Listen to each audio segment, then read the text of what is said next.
wanted to show y'all a easiest way I have found to clean up a used set of pistons. If you're rebuilding or re-ringing an engine, one of the most annoying parts to me is to clean the carbon out of the ring grooves, because if you don't get that carbon cleaned out, you're going to have compression problems. It may be enough to cause a ring to dig into the cylinder wall.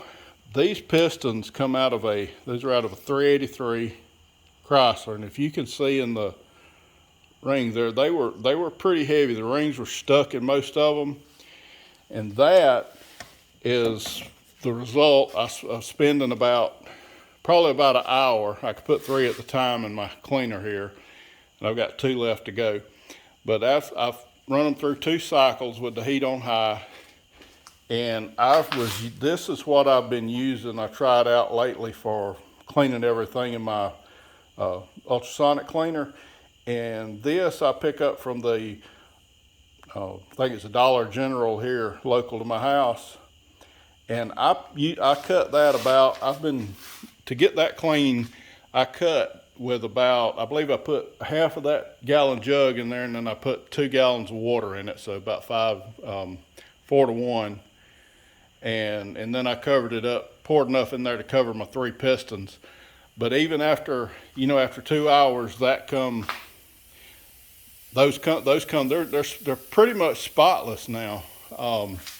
So that's the easiest way to clean it up, because the other way, if you clean up stuff like that, if you rebuild engines, if you're not one of the people that thinks that you can't build an engine with the used parts and everything's got to be brand new, I've been doing this for probably 42 or 3 years, and built dirt track motors, drag motors, and all. And there's absolutely nothing, if the measurements are right and there's no damage to the pistons or the block or the head, there's no reason to bore it out and just put something in there if you just want an engine that's going to run, and then you are satisfied with the performance to start with.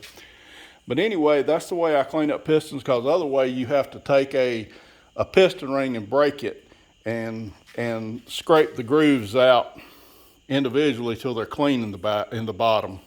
There's a little stain there, but you can see the light reflecting off of it.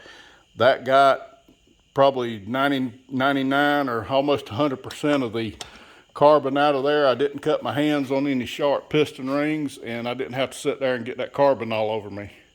But I will say this, after cleaning those 8 pistons, I'm going to probably have to throw that away, because it is definitely nasty after that. But anyway, that'll save you some time. I haven't tried just soaking it and agitating it in a bucket, but I'm sure that would, if that wouldn't clean it up, if you don't have ultrasonic cleaner, put them in a bucket and try that. It would probably at least soften it up enough that you could, scrape it off pretty easy. Guess my dog's telling me it's time to go back in the house. So anyway, hope y'all have a good evening, and maybe that'll help you speed you up, save you a little time and a little aggravation trying to rebuild something if you're using your original parts or old parts. Y'all have a good day.